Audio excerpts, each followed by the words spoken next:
에베소서 2장 19절부터 22절입니다. 앞으로 저희가 오늘 저녁 또 내일 오전 월요일 오전 이렇게 세 번의 말하자면 예배를 드리게 되는데요. 같은 말씀을 가지고 이야기를 좀 하려고 합니다. 그래서 말씀을 같이 한번 읽어보도록 먼저 하겠습니다. 에베소서 2장 19절부터 22절 말씀 같이 한 목소리로 읽어보겠습니다. 그러므로 이제는 너희는 외인도 아니요 나그네도 아니요 오직 성도들과 동일한 시민이요 하나님의 권속이라. 너희는 사도들과 선지자들의 터 위에 세우심을 입은 자라. 그리스도 예수께서 친히 모퉁이 돌이 되셨느니라. 그 안에서 건물마다 서로 연결하여 주 안에서 성전이 되어가고 너희도 성령 안에서 하나님의 거하실 처소가 되기 위하여 그리스도 예수 안에서 함께 지어져 가느니라. 아멘.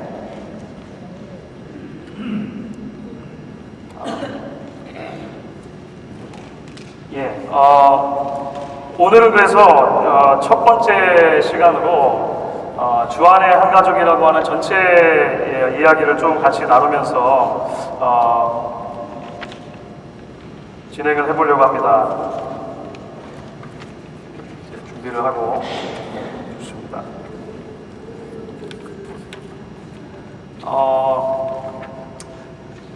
그 2007년도에 돌아가신 분이긴 한데요. 금화 피천득이라고 하는 분이 있으시죠.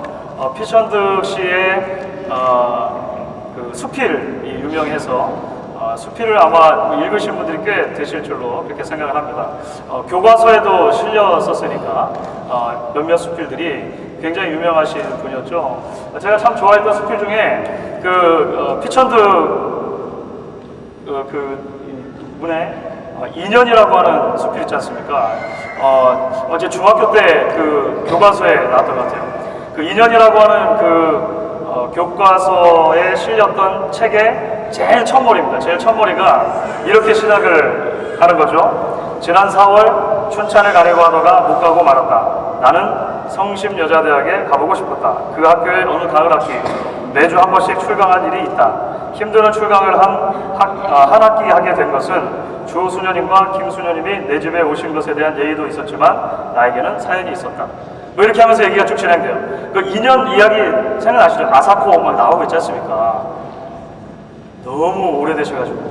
네. 그런데 여기쯤 읽으시다가 국어 선생님이 요 내 집이라는 데다가 밑줄을 쫙 그으셨어요. 그리고 나서 그 선생님이 이렇게 얘기하신 겁니다.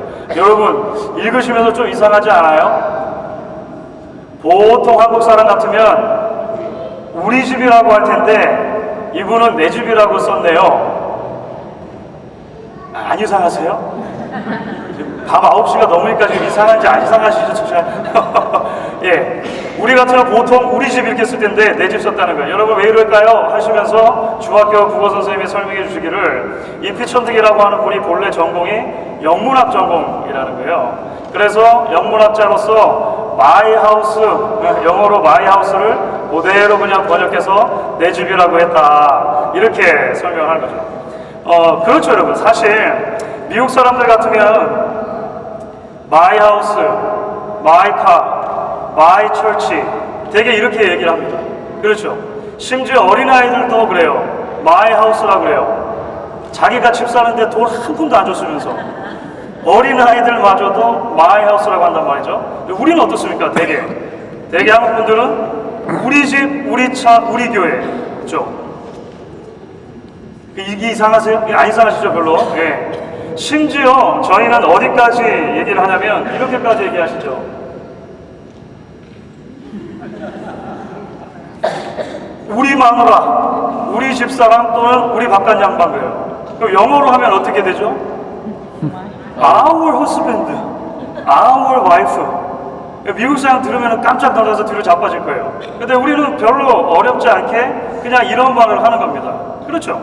그러니까 우리 문화 속에 자연스럽게 녹아들어 있는 공동체 의식, 우리를 강조하는 그런 개념들이 있다라고 하는 겁니다.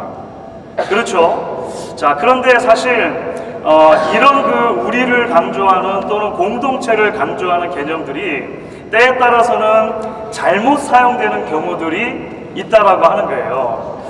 대표적으로 우리를 많이 생각하다 보니까 이 오용되는 경우가 뭐냐면 조금 이제 위축되는 경우인데요. 그것은 뭐냐면요, 남들보다 튀어나는 것을 싫어하는 경향이 있습니다. 어렸을 때 어르신들이 늘 뭐라 그래서 말씀하시냐면 모난 돌이 정 맞는다. 모난 돌이 정 맞는다 이렇게 합니다. 그러니까 우리라고 하는 이 테두리 안에 이렇게 있어야지 편한데 그 중에서 좀 이렇게 튀어나오는 것을 좀 불편하게 생각하는 것입니다.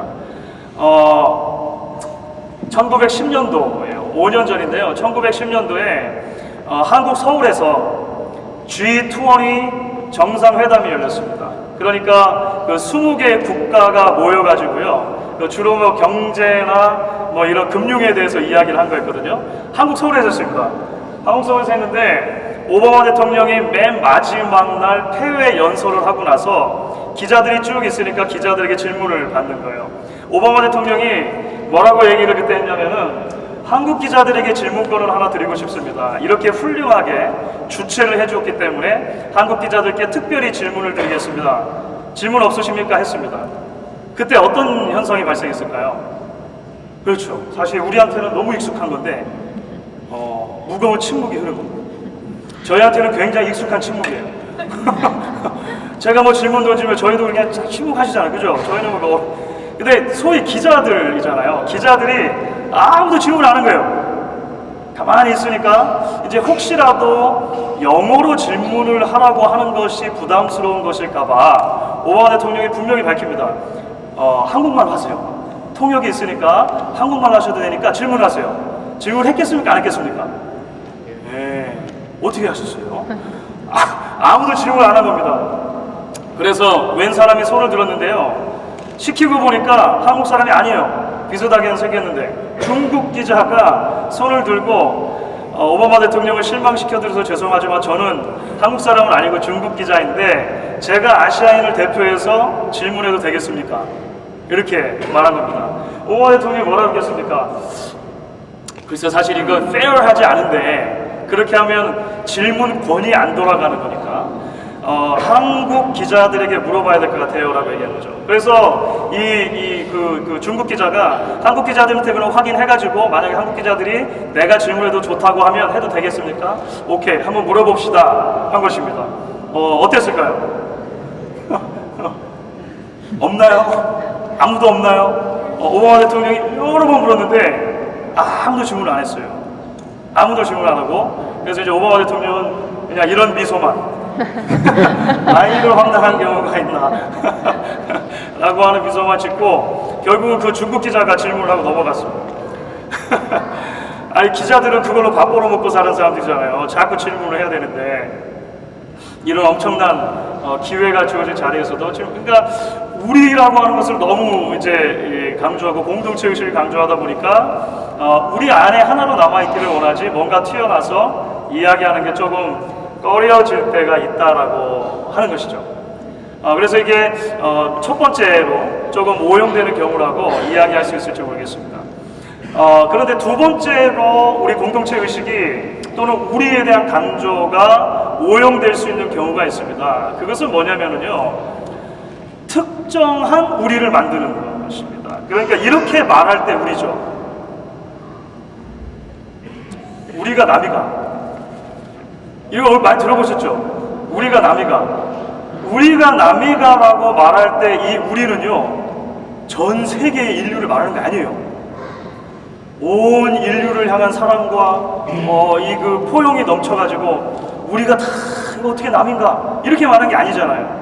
이렇게 우리가 남이가라고 말할 때는 요 일부에게로 특정되는 것입니다. 그런 거 이해가 되시죠? 그래서 큰 우리가 아니라 작은 우리, 몇몇 나의 유익과 직접적으로 관련된 그런 우리들에 대한 개념이 자꾸 등장하는 거죠. 그래서 이런 생각이 그 밑에 깔려 있는 것입니다. 나만 잘 되면 돼. 또는 나만 아니면 돼. 뭐 이런 거 있죠. 이것이 조금 더 가면 우리 가정만 아니면 돼. 우리 가정만 안전하면 돼. 우리 식구만 잘 살면 돼. 너만 안 다쳤었으면 돼. 아빠 오늘 갔다 오는데 교통사고가 났어요. 오, 그래? 너는 괜찮아? 너만 안 다쳤으면 돼. 이런 거 있잖아요. 너만 붙었으면 돼. 물론 때로 이런 이 특정한 우리에 대한 개념이 어느 날 갑자기 이 전 국민적인 우리로 바뀔 때가 있어요. 그때가 언제냐면 이럴 때죠. 예, 월드컵이나 올림픽 할 때는 또 갑자기 우리 대한민국이 돼요. 그때는 그거죠. 우리나라만 이기면 돼. 그렇죠. 우리나라만 이기면 돼. 이런 이제 개념으로 들어가는 것입니다. 가운데 사람들이 옷을 벗고 있는 거 제일 몰랐네요. 자, 교회는 여러분 어떻습니까? 교회가 이런 것에서 완전히 자유로울 수 있겠냐라고 하는 것이죠. 사실 우리 안에 은연 중에 이런 생각들이 들어옵니다. 우리 교회만 부흥하면 돼. 그렇죠. 그러니까 같은 지역에 있는 어느 교회가 어려움을 겪고 힘들어하고 있다는 소식을 들을 때 우리 마음속에 은연 중에 우리 교회만 아니면 돼 라고 하는 생각이 들지 않냐라고 하는 것입니다. 우리 성도의 사업만 번창하면 돼. 같은 비슷한 직종의 가게들이 줄줄이 문을 닫고 있다는 소식이 들려올 때 우리 마음속에 이런 생각이 드는 거죠. 우리 성도만 아니면 돼 라고 하는 것입니다. 우리 교회 다니는 아이만 아니면 돼. 말씀드린 것처럼 우리 필라델피아를 비롯해서 사실 미국에서 총기 사고가 심심찮게 들려집니다. 그 총기 사고들 중에 학교에서 일어나는 총기 사고도 많아요. 마음을 쓸어 내리면서 우리 아이들만 아니니까 돼 라고 혹시 생각하지 않냐는 것입니다. 물론 하나님의 백성들이 하나님의 은혜 가운데 어떤 큰 어려움들을 평안하게 무사하게 지나는 것에 대해서 감사할 필요는 있을 것입니다. 그런데 이것이 너무나 우리의 시각이 좁혀져서 나 또는 나와 가까이 있는 우리 가정 또는 나와 가까이에서 신앙생활하는 우리 교회만으로 우리의 관심이 집중된다면 사실은 이것이 성경적이겠느냐라고 하는 질문을 던져보는 것이죠. 하나님, 그래서 우리가 참 감사합니다. 저 사람들은 저렇게 힘들어하고 어려워하고 망했는데 우리는 망하지 않아서 감사합니다 라고 기도하고 하나님 앞에 감사한금 하는 것이 조금 심한 말씀일 수 있습니다만 이것과 어떻게 다르냐라고 하는 거예요. 그렇죠?